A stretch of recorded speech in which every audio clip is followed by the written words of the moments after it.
তিন নাম্বার যে বিষয়টা আমাদের লাগবে সেটা হচ্ছে আমাদের নিজেদের দিনের উপর ফুল কনফিডেন্স থাকতে হবে। আমাদের দিনের উপর আমাদের আত্মবিশ্বাস নাই। আজকের ভারত 47 সালে সেকুলারিজমের উপর প্রতিষ্ঠিত হয়েছিল, আর আজকে সে ভারত দাঁড়িয়ে আছে হিন্দুত্ববাদের উপর। আর বাংলাদেশের মানুষ ভারতের মানুষকে নিয়ে ট্রল করতেছে যে তারা গোমূত্র পান করে, তাদের টয়লেট নাই, অমুক তমুক। তো টয়লেট নাই, গোমূত্র পান করে, ঠিক আছে, কিন্তু তার বিশ্বাস ভ্রান্ত হলেও ওই বিশ্বাসকে রাষ্ট্রে প্রতিষ্ঠা করার মতো হিম্মত আছে। আর তুমি কত বড় গোলামের গোলাম যে আল্লাহর নবীর একটা সুন্নাত না তোমার ব্যক্তি জীবনে, না পরিবারে, না সমাজে, না রাষ্ট্রে তুমি প্রতিষ্ঠা করতে পেরেছো, বরং হীনম্মন্যতায় ভোগো। নিজের নবীর দিন নিয়ে, নিজের নবীর সুন্নাত নিয়ে হীনম্মন্যতায় ভোগো। না জানি কে সন্ত্রাসী বলে, না জানি কে জঙ্গি বলে। তাহলে এরকম হীনম্মন্য জাতি কখনো নেতা হতে পারবে না, এরকম হীনম্মন্য জাতি কখনো মুক্তি পেতে পারবে না। আপনাকে যেমন বাংলাদেশের একটা রাজনৈতিক দল দেখলাম বলতেছে যে আমি ভারতকে আশ্বস্ত করেছি যে মৌলবাদীদের ঠিকানা বাংলাদেশে হবে না। তো কত বড় গোলামির রাজনীতি, কত বড় গোলামের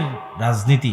ভারত আশ্বস্ত করবে বাংলাদেশকে যে ভারত থেকে বাংলাদেশের বিরুদ্ধে কোনো অপপ্রচার চালানো হবে না, এর নাম স্বাধীনতা। সেখানে কত বড় গোলাম হলে বলে যে আমরা ভারতকে আশ্বস্ত করেছি। তো এই গোলামিটা আমাদের রক্তের মধ্যে ঢুকে গেছে এবং মিথ্যা বলতে বলতে আমরা এই গোলামি বহন করছি এবং নিজের দিনের উপর কোনো কনফিডেন্স নাই। নিজেকে কত বড় ধর্মবিদ্বেষী প্রমাণ করতে পারে, নিজেকে কত বড় কোরআন বিমুখ প্রমাণ করতে পারে, কত বড় হাদিস বিমুখ প্রমাণ করতে পারে, কত বড় সেকুলার প্রমাণ করতে পারে, এগুলোই হয়ে গেছে মুসলমানদের রাজনীতির ভিত্তি। এটা হচ্ছে গোলামির পরিণতি এবং গোলামির চিহ্ন। তো আমাদেরকে এই গোলামির চরিত্র থেকে, গোলামির স্বভাব থেকে বের হয়ে নিজের দিনের উপর কট্টর হতে হবে, অটল হতে হবে।